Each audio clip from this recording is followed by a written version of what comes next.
I would never have thought that this could happen to me. Don't repeat my mistakes.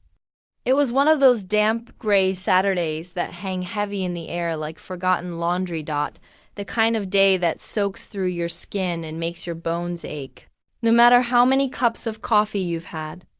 My husband, Tom, had just wrapped up one of his neighborhood barbecue parties, a semi-regular tradition that always left our house smelling of smoke, coated in grease and peppered with beer bottles in corners I didn't even know existed. He had gone off with a few of the guys to catch the second half of the game at Doug's place. I hadn't planned on tagging along. My head already buzzed from the background noise of hours of small talk, and my feet hurt from playing hostess.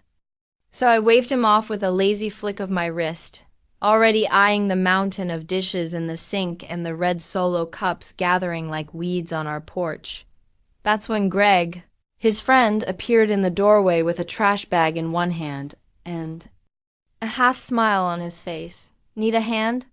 he asked, shifting the bag to his other hand like he was settling in for a job interview, not cleanup duty. I blinked, momentarily surprised. Greg was always polite, but I wouldn't have called us close. He was Tom's work friend, someone who came to our gatherings and knew how to make people laugh without ever saying too much. A little quieter than the rest, a little more observant. He had these eyes, soft gray with flecks of green, that gave you the feeling he saw more than he let on. "You really don't have to," I said, gesturing vaguely to the chaos. "This is my battlefield." He shrugged. "I've got nowhere to be for a while. Besides, I think you deserve some backup." I didn't argue. I was too tired to, and there was something nice about not being alone in the aftermath. So we started cleaning. At first, it was quiet. Just the rustle of plastic bags, the clink of bottles, the low drone of distant sports commentary leaking. Through an open window.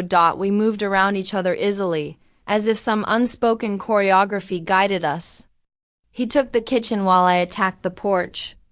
At one point, I caught him rinsing out the blender that Tom had left caked in dried margarita mix. Most men wouldn't have touched that thing with gloves on.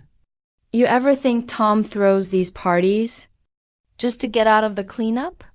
Greg said over the rush of water.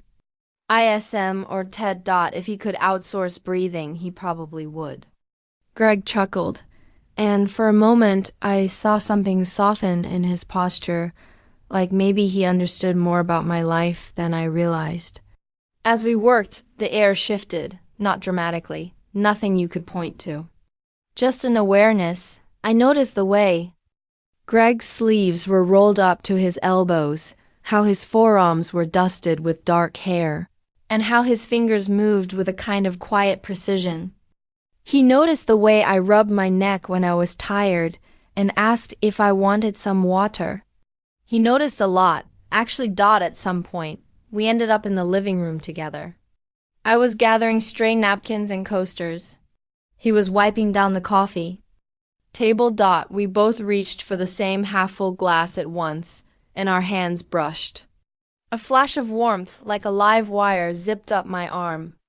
We both pulled back slightly and then looked at each other. There it was, subtle, tentative, but undeniable. The flicker of something unsaid. I swallowed. "You don't have to stay, Greg. I mean, really, it's fine." He didn't move. "I don't mind." I was suddenly aware of the way my t-shirt clung to my back, of how long it had been since someone looked at me. Like I wasn't just someone's wife, someone's hostess, someone's background character. "You okay?" he asked quietly. I nodded, but it came out like a question. "Yeah, just tired." "You ever get tired and not even know why?" "All the time." I laughed softly. A strange laugh, not from humor but from something else. Relief, maybe? Recognition. He sat down on the edge of the couch and patted the space beside him. It was casual, friendly, but I hesitated. "I won't bite," he added. I sat slowly. A respectable distance between us, but still close enough to feel his presence. We were both quiet. for a while, watching the way the shadows from the kitchen lights spilled across the floor. You and Tom, he said, careful with his words, you seem good together. Most of the time. That's generous. I smiled, but it didn't quite reach my eyes. We're comfortable. You know how that goes? I do. And just like that, something shifted again. Knock. In a dangerous way. In a human way. A way that made me feel seen. Not just looked at, heard. Not just nodded at. I don't know what made me do it. Maybe it was the silence, or the wine I had with dinner. Or the way he was looking at me, not with hunger, but with this open, patient kind of curiosity that I hadn't felt in years. Greg, I said softly, why did you really stay? He hesitated. Then, because you seemed like you needed someone too. I turned to him, my breath catching just a little. That's simple. Yeah, he said. Sometimes things are. We didn't touch again that night. Not really. Just a moment where he reached over, gently brushed a stray hair from my face, and let his hand linger for a second too long. I should have pulled away. I didn't. The clock ticked somewhere behind us. A dog barked in the distance. I stood eventually, thanking him again, feeling strangely exposed. Like something sacred had happened, even though nothing happened. He left without saying more than a quiet, "Good night, Rachel." But the way he said, it made me feel like something had cracked open inside me, and that was just the beginning. The next morning, the house was clean, and everything looked ordinary. But I wasn't. I moved through the day as if everything were normal. Folding laundry, checking my email, pouring coffee, but my mind wandered constantly back to Greg, the way he listened. The way his presence lingered like a low hum under my skin. I'd never noticed that hum before, or maybe I had and I ignored it, because noticing it felt like opening a door I wasn't supposed to. Tom came home late from work the next evening, muttering something about traffic and budget meetings. He kissed me on the cheek without really looking at me. I smiled, the way I always did. But that night, as I lay in bed beside him, I couldn't stop thinking about that brief, electric moment in the living room. The look in Greg's eyes, the way it felt to be seen, and I wondered if something had shifted permanently. If what happened or didn't happen was going to stay between us, unspoken, but not forgotten. I didn't know then how much more was coming, but I would learn. The days that followed felt like the slow unraveling of a tightly wound thread. I tried to forget it, I really did. That quiet moment with Greg, the warmth of his presence. The way his eyes rested on mine without expectations or demands. But it clung to me, hovering just out of reach. Like the memory of a melody you can't name but hum anyway. Tom was his usual self. Distracted, preoccupied, buried in work and routine. We fell back into our rhythm without hiccups. The morning coffee. The evening television. The shared silence in bed that had become more a truce than a bond. And yet, I was different. I noticed things more. The sound of my own breath in the shower. The way my hands moved when I washed dishes. The growing space inside me that felt hollow. Echoing. It was 3 days later when Greg texted. Asterisk, asterisk, hey. Hope I didn't overstep by staying the other night.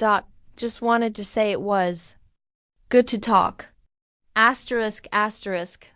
I stared at the message longer than I should have. It was harmless, friendly, but my pulse jumped. Asterisk, asterisk, no. Not at all. Asterisk, asterisk. I wrote back. Asterisk, asterisk. It was nice having someone around who actually notices the mess. Asterisk, asterisk. There was a pause, long enough that I started to question whether I should have sent it. Then his reply lit up the screen. Asterisk, asterisk. Notice a lot more than that. Asterisk, asterisk. My breath caught just slightly, and there it was again. That sensation of standing on the edge of something. Something that could break me open or bring me back to life. I didn't respond.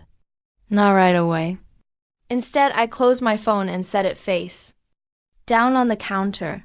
I went about my evening as if everything were normal. Cooked dinner, folded towels, watched Jeopardy with Tom, who didn't even glance at me when I answered 3 questions correctly in a row. That night, I dreamed of soft gray eyes and the weight of silence that didn't feel empty.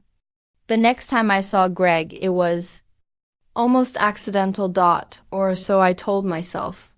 Tom had invited him to help fix the fence along the back of our yard, a chore that had been postponed through 2 winters and a windstorm. I didn't know he was coming until I saw him through the kitchen window, tools in hand, laughing at something Tom had said. He looked good, simple jeans, faded flannel rolled to his elbows.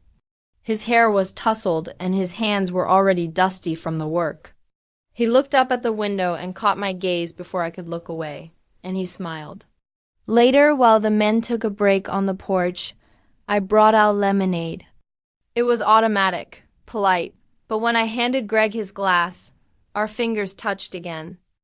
Only this time, it didn't feel accidental. His eyes met mine. Steady, searching.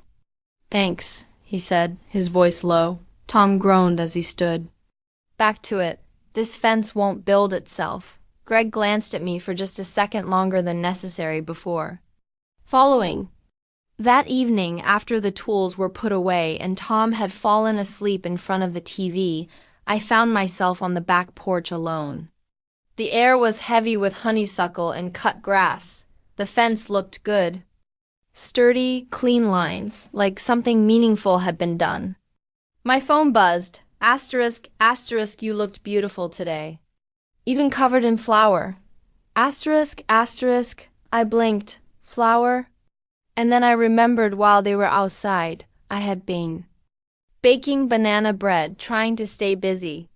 I had flour on my shirt and didn't care enough to brush it off. He noticed that.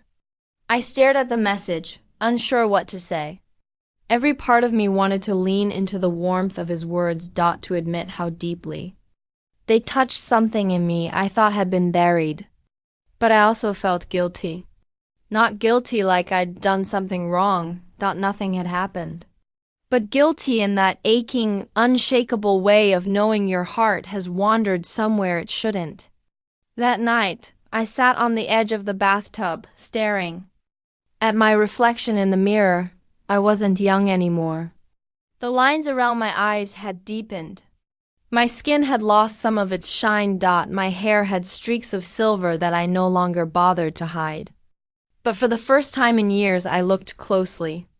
There was still something in me. Something that wanted. I thought about Greg's message and something inside me flickered to life. Over the next week, we messaged a few more times. Always carefully. Thoughtfully, he never pushed, never crossed a line. And yet, the words carried a weight that echoed louder than any touch. One afternoon, when Tom had taken a weekend trip to visit his brother out of state, I found myself standing in the kitchen, staring at the quiet. The house felt enormous and empty. I wandered from room to room, touching things without purpose. A face, the worn arm of the couch. A picture of me and Tom from 15 years ago, smiling stiffly at some resort we barely remember. I picked up my phone. Asterisk, the house is too quiet. Asterisk. He replied almost immediately. Asterisk, want some company? Asterisk, it took me a long time to answer. But I did. 20 minutes later, he was standing at my door. He didn't come inside right away. Just stood there, hands in his pockets, waiting for some unspoken permission. I stepped aside, my heart thudding. We sat in the kitchen, drinking tea, talking about things that didn't matter. Movies, music, old family stories, but beneath the words, something hummed between us. Something honest and kind and unbearably close. "I'm not trying to make anything complicated," he said softly, his gaze steady. "I just like being around you. You feel real." I swallowed hard. I don't remember the last time someone said that to me. He reached out, gently brushing his knuckles against the back of my hand. A featherlight touched. My fingers curled, not away from his, but toward. I don't know what this is, I whispered. You don't have to know. We stayed like that, hands barely touching, breath held, hearts wide open, for what felt like hours. And when he finally stood to leave, he didn't lean in, didn't kiss me. Just squeezed my hand and said, "Good night, Rachel." And once again, it was the not happening that felt like everything. When he left, I didn't feel guilty. I felt alive, and that terrified me. The next morning, I woke up before the sun. The sheets beside me were cold, untouched. Tom wouldn't be home until late that evening, and the house was wrapped in that particular stillness that only comes with solitude, thick, hushed, almost reverent. I sat on the edge of the bed for a long time, staring at the floor, wondering when exactly the rules had changed. When a man like Greg, quiet, observant, kind, had begun to take up more space in my mind than my own husband, there had been no affair, no betrayal in the physical sense.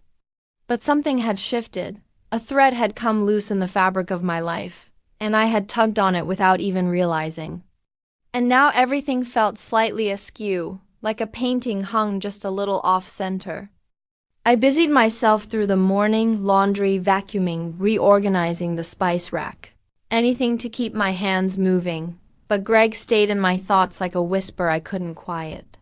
I kept replaying the moment his fingers brushed mine. The way his eyes lingered, not with desire, but understanding. I didn't know whether I wanted more of him or more of myself. Maybe both.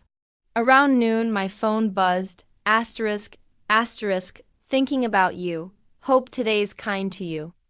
Asterisk, asterisk, dot it. Was such a small message. Simple, no demands, but it pierced through the stillness like a chime in a quiet room. I stared at it, rereading the words, feeling the familiar flutter low in my chest. I didn't reply right away.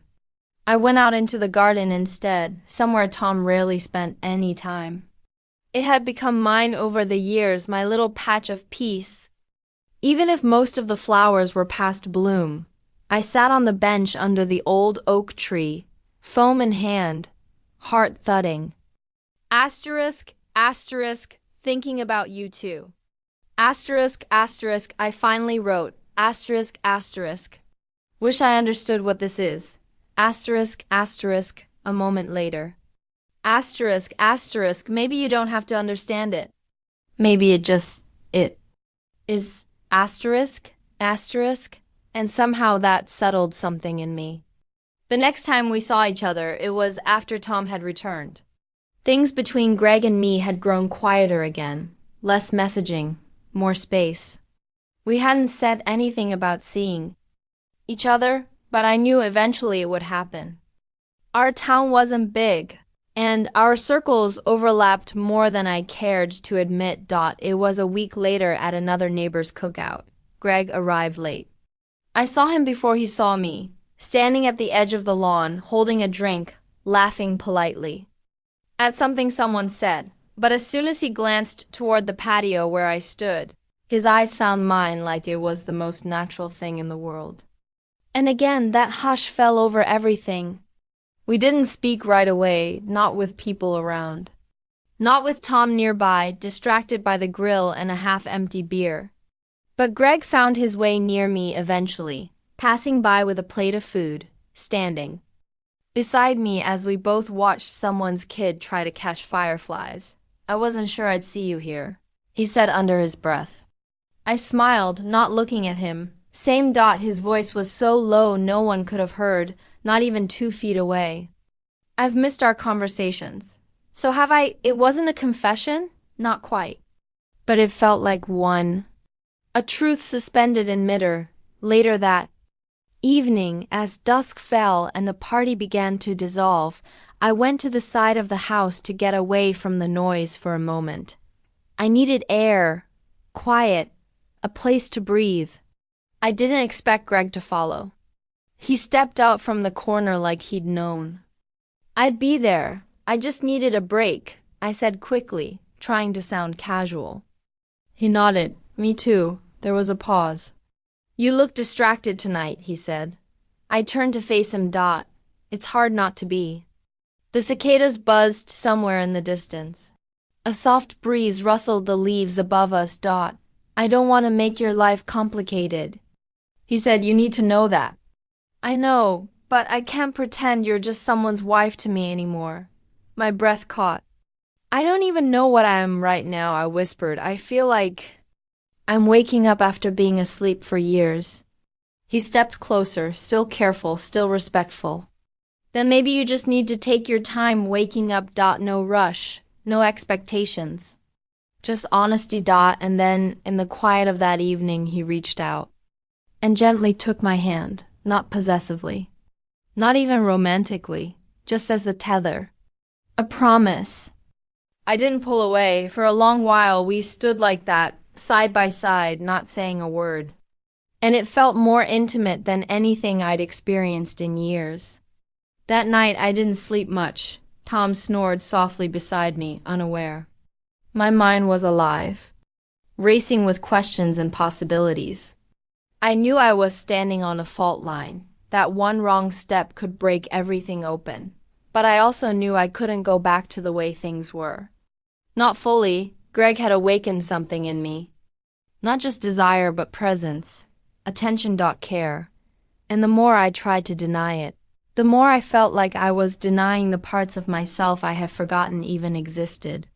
The next day, I wrote in a notebook I hadn't touched in years, just thoughts, ideas, things I hadn't said out loud. I wrote about how I felt when Greg looked at me, how I used to feel when Tom and I first dated, how things had changed so slowly I didn't even notice until I was empty. It felt good to write, like reclaiming something. A few days later, I ran into Greg at the hardware store. It should have been nothing. We passed each other in the paint aisle, but the look he gave me, soft, open, understanding, made my heart ache in that sweet, unbearable way again. I've been thinking about you, he said. I glanced around. This isn't the place. He smiled. Then let's find one that is. I hesitated, heart pounding. What do you mean? Just a walk. Somewhere quiet. No expectations. I looked at him for a long time. And then I nodded. And just like that, something that had been held at bay quietly stepped into the light. We met at the old walking trail just outside of town, where the trees leaned over the path like they were listening. It was the kind of place where no one asked questions, just joggers and bird watchers, people with earbuds and dogs, minds elsewhere. I parked a little farther from the entrance than usual, like distance would grant me clarity. Greg was already there, leaning against his truck, arms crossed over his chest. When he saw me, he didn't smile right away. He waited, watching me approach, like I was something fragile and important. You sure about this? He asked softly. No, I said, but I'm here. That was enough. We started walking slowly, our footsteps crunching against gravel and the occasional crackle of dry leaves. The woods were quiet, wrapped in a kind of late afternoon gold that made everything feel hushed and sacred. For a while, we didn't speak, just moved beside each other, sharing space the way people do when words might ruin the moment. I could feel the warmth of him just inches from my skin, not touching, but close enough to sense. It was strange how that silence, that restraint, could feel more intimate than anything I'd known in years. Finally, he said, I've been thinking a lot about that night, the way you looked at me. I glanced at him, my breath hitching. I wasn't trying to send a message, I said. You didn't have to. It was just honest. We walked another few steps. I don't know what I'm doing, I admitted. Tom and we've been coasting for years. I didn't even realize how far apart we drifted until someone looked at me and actually saw me.